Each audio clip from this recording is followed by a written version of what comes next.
ಇವಾಗ ಅಶ್ವಿನಿ ಅವ್ರು ನನ್ನ ಜೊತೆ ಮಾತಾಡಿಸ್ತಾ ಇದ್ದಾರೆ ಅಂತ ಬಂದಾಗ ಐ ಕಾಂಟ್ ಪುಷರ್ ಬ್ಯಾಕ್. ಆ್ಯಂಡ್ ನನಗೆ ಕನ್ಫ್ಯೂಷನ್ಗಳಿದೆ. ನಾನು ನೋಡ್ಕೊಂಡು ಹೋಗಿದ್ದು ಅಶ್ವಿನಿ ಬೇರೆ, ಮನೆ ಒಳಗಡೆ ಇದ್ದಾಗ ಸೈಲೆಂಟ್ ಆಗಿಬಿಟ್ಟಿದ್ರು. ಯಾರು ಇವರೇನಾ ಅಶ್ವಿನಿ ಅಂತ ನನಗೆ ರಘು ಮ್ಯಾಟ್ರಲ್ಲೇ ಶಿ ವಾಸ್ ಬೌನ್ಸ್ ಬ್ಯಾಕ್ ಆಗಿದೆ. ಅಲ್ಲಿವರೆಗೂ ಅಶ್ವಿನಿ ಅವ್ರು ಎಲ್ಲಿದ್ರು, ಶಿ ವಾಸ್ ವೆರಿ ಸೈಲೆಂಟ್ ಪ್ರೋಸೆಸ್ಸಲ್ಲಿದ್ದರು. ನಾನು ಓಕೆ ಚೇಂಜ್ ಆಗಿದ್ದಾರೇನೋ ಆ ಥರ ಇರೋ ವ್ಯಕ್ತಿಗೆ I can't go and teach her lessons. Raghu ವಿಷಯದಲ್ಲಿ ಹೇಳಿದಾಗ ನಾನು ಕಳಪೆ ಕೊಡೋ ಟೈಮಲ್ಲಿ ಡೈರೆಕ್ಟಾಗಿ ಹೇಳಿದ್ದೀನಿ, ಅಶ್ವಿನಿ ಅವರೇ ಯುವರ್ ರಾಂಗ್, ನೀವು ಹೇಳೋಕ್ಕಾಗಲ್ಲ, ಆಮೇಲೆ ನಿಮ್ಗೆ ಯಾರು ಅಧಿಕಾರನೂ ಕೊಟ್ಟಿಲ್ಲ ನಿಮಗೆ ಅಂತ. ಇನ್ಯಾಲ್ ರಾಂಗ್ ಆದೆ? ಧ್ರುವಂತದ ಹೇಳಿದೆ, ಈಸ್ ಕಳ್ಚ್ಬಿಟ್ಟು ಆಡ್ತಾ ಇದ್ದಾನೆ. ಮಲ್ಲಮ್ಮ ಹೋದ್ಮೇಲೆ ಏನಾಯ್ತು, ಈ ಸ್ಟಿಲ್ ಪ್ಲೇಯಿಂಗ್ ಅಂತ ಹೇಳಿದ್ರೆ ಈ ಚೇಂಜ್ ಇಸ್ ಗೇಮ್.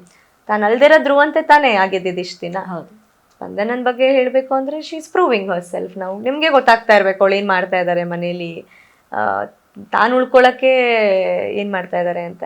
ಎಲ್ಲರೂ ಆಟ ಆಡ್ತಾರೆ. ನಾನು ಹೇಳಿದ್ದು ನೀವು ಮುಕ್ವಾಡ ಅಂತ ಹೇಳಿದಾಗ ಅವ್ರವ್ರದ್ದೇ. ಜಾನ್ವಿ ಅವ್ರದ್ದು ಗೊತ್ತು ಮನಸ್ತಾಪ ಇದೆ. ನಾನು ಡೈರೆಕ್ಟಾಗಿ ಅದೊಂದು ಕನ್ಸಿಡರ್ ಮಾಡ್ತೀನಿ, ಯಾಕಂದರೆ ಅವ್ರಿಗೆ ನಾನು ಡೈರೆಕ್ಟಾಗಿ ಹೇಳಿದ್ದೀನಿ, ಪ್ಲೀಸ್ ಎದುರುಗಡೆ ಇದ್ದರೆ ಹಿಂದ್ಗಡೆ ಇರಬೇಡಿ ದಯವಿಟ್ಟು ಅಂತ ಹೇಳಿದ್ದೀನಿ. ಹೊರಗಡೆನೂ ನಾನು ಅವ್ರ ಜೊತೆ ಫ್ರೆಂಡ್ಶಿಪ್ ಇಷ್ಟಪಡಲ್ಲ. ನಾನು ಅವರು ಆಚೆ ಬಂದ ಮೇಲೂ ಐ ಕಾಂಟ್ ಕನ್ಸಿಡರ್ ದಟ್. ಇನ್ಯಾರ್ದು ಹೇಳಿದೆ, ಇನ್ನು ಕಾಕ್ರೋಚ್ ಅವರು ಈಸ್ ಸಾಫ್ಟ್ ಪರ್ಸನ್.